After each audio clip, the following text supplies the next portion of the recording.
গান গাওয়া যে জায়েজ নাই, কোরআনের কোন আয়াতে আছে? গান শোনা যে জায়েজ নাই, কোরআনের কোন জায়গায় আছে? হাদিসের কোন জায়গায় আছে? খালি এগুলো সৃষ্টি হবে মনের মধ্যে, নেফাকি সৃষ্টি হয়ে গেছে। আমরা যারা নিয়মিত আলহামদুলিল্লাহ 5 ওয়াক্ত নামাজ পড়ি, আমরা কখনো এগুলো বলি? গান বাজনা হারাম না হালাল সেটা আপনি গুরুত্বপূর্ণভাবে আরিফ বিন হাবিব আলোচনা শুনে যান। সবার প্রিয় শেখ আরিফ বিন হাবিব খুব সুন্দরভাবে আলোচনা করছেন। আর অবশ্যই ভিডিও ভালো লাগলে কমেন্ট করবেন, লাইক করবেন, আর অবশ্যই চ্যানেলটা সাবস্ক্রাইব করে অবশ্যই পাশে থাকবেন। ভিডিওটি সম্পূর্ণ দেখেন। হারাম এটা কোরআনের কোথায় আছে? যারা গানের মধ্যে লিপ্ত এরাই বলবে আপনাকে গান গাওয়া হারাম, এটা কোন কোরআনের কোন জায়গা? মৌলবী আপনার ঘরে মুরগি খায় আর বলে গান গাওয়া হারাম হারাম হারাম, এটা বলে।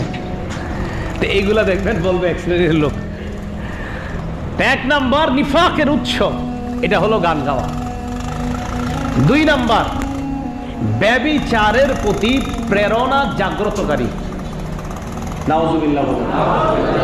ওই যে ইবনুল কাইয়িম বলেছে, ইবনে তাইমিয়া কি বলেছিলেন? গান হলো অন্তরের মদ, আর মদ যখন মানুষ পান করে তার আকল বিগড়িয়ে গেলে সে যে কোনো অপরাধ করতে পারে।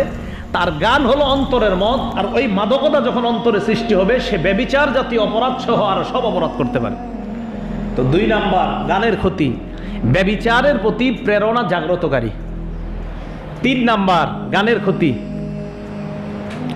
কোরআনের প্রতি অনীহা সৃষ্টিকারী। নাউজুবিল্লাহ। গান কার প্রতি অনীহা সৃষ্টি করে? কোরআনের প্রতি।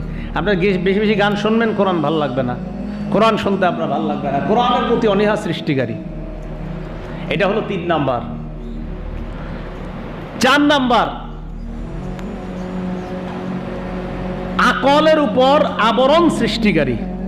বলেন, আকলের উপর কি সৃষ্টিকারী? আবরণ। মেধার উপর আবরণ ফেলে দেয়, মস্তিষ্কের উপর আবরণ সৃষ্টি করে দেয় গান। তখন আপনার হালাল হারামের পার্থক্য করার আর এগুলা মানসিকতা আর থাকে না ভিতরে, আর থুর সব